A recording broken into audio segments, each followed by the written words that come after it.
Welcome to the book of Numbers. The textbook describes it as From Gratitude to Grumbling, and that's a pretty good title as we think about the book of Numbers. You'll find a reading plan on page 42 in the textbook, so that's going to get you through the book of Numbers in 25 days. Obviously, you can read it more quickly in your own time if you wish. But the book of Numbers is a book that's full of some great stories, some very interesting events that take place, and also more of the rituals and regulations that will govern the people of God. So in the book of Numbers, as we read through these chapters, we are really dealing in the period of the wilderness wandering, the 40 years that Israel would spend in the wilderness. And during this time, we meet lots of the grumbling that I've mentioned, rebelliousness, disobedience. The word numbers comes from the fact that the people of God are numbered during this book. There are two censuses carried out of the people of God, the numbering of them, and that's where we get the word from. But I like to think of it as a number of rebellions that we read about in the book. Despite God's promise and provision, we continually find the people of God disobeying, unhappy. There's not enough. So we find great examples of this in Numbers chapter 11. The people of God in Numbers 11 are in the desert and they're missing the days back in Egypt. They forget that they were slaves. It's the problem of the rose-tinted spectacles. They see it as a better time when they're in Egypt than it is now in the wilderness, and so they long to go back. God's response to that is to provide them with the manna and the quail. Now, the manna is a substance that's, we don't actually, it's miraculous provision, but it's some kind of substance that emerges in the dawn as they wake up in the desert, and it can feed them and sustain them for 40 years. The quail, well, we know what quail are. They're migrating birds, and as they do make their way across the Sinai desert, they get tired, they get exhausted, and it's not unusual during that migratory season to have some quail wandering on the desert floor. However, the miraculous provision is that this is continual, it's large in number, and it sustains the Israelites for their 40 years. So manna and quail are provided, and that's part of the reminder that God sustains his people on the journey. But that's not enough for them, and so the grumbling continues even despite miraculous provision all along the way. In Numbers 13, we have the spies sent out to check out the promised land. Remember, the idea was the Israelites would only be a few weeks or a few months before they would have gone from their slavery, captivity in Egypt to life in the promised land. But that's not to be.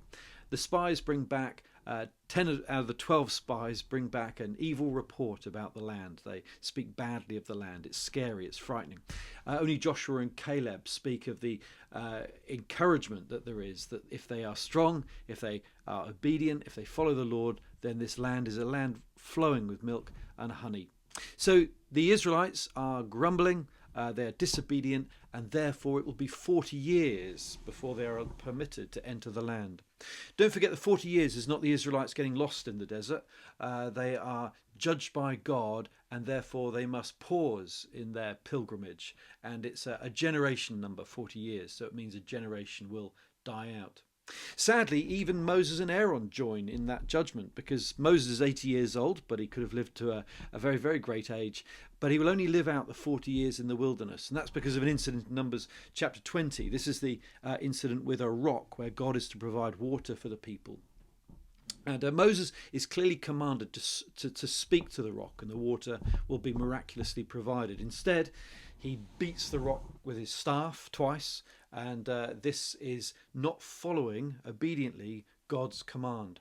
There may also be something of the character trait of Moses being revealed in that incident. We know he was a man with a temper and could rush on ahead and overstep the mark. He did it before, he'll do it again. And so in this incident with the rock, it may be that the striking twice indicates something of his trust in his own confidence and ability rather than in the power and grace of God. So whatever the reason, there we have the 40 years then, which is the judgment on the people of God. They will remain in the wilderness, and even Moses will not set foot in the Holy Land, nor will Aaron, the head of the Levitical priesthood. So it's a generation that will die out, and that's the result of this grumbling. They will not get to set foot in the promised land. There's also the great story, which I love, in Numbers chapter 22, of Balaam and his talking donkey. Balaam is a pagan prophet who's sent to curse the Israelites, and he can't do it. God constrains him. He can only bring blessing, not cursing, upon the people of Israel.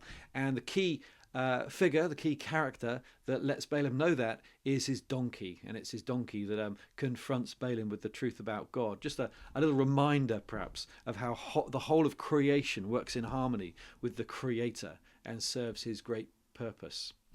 So the most famous verse in Numbers, and pause on this one, is in Numbers chapter 6, where there is a blessing on the people of God, and this is the Numbers priestly blessing. So perhaps when you get to those words in Numbers 6:24, you'll pause to just read and reflect on them.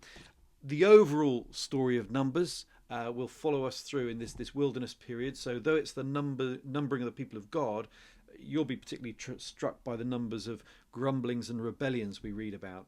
So I hope you enjoyed this book. Before you set out reading it, let me just read from the School for Discipleship edition of the NI Reader's Version, the priestly blessing in Numbers 6:24.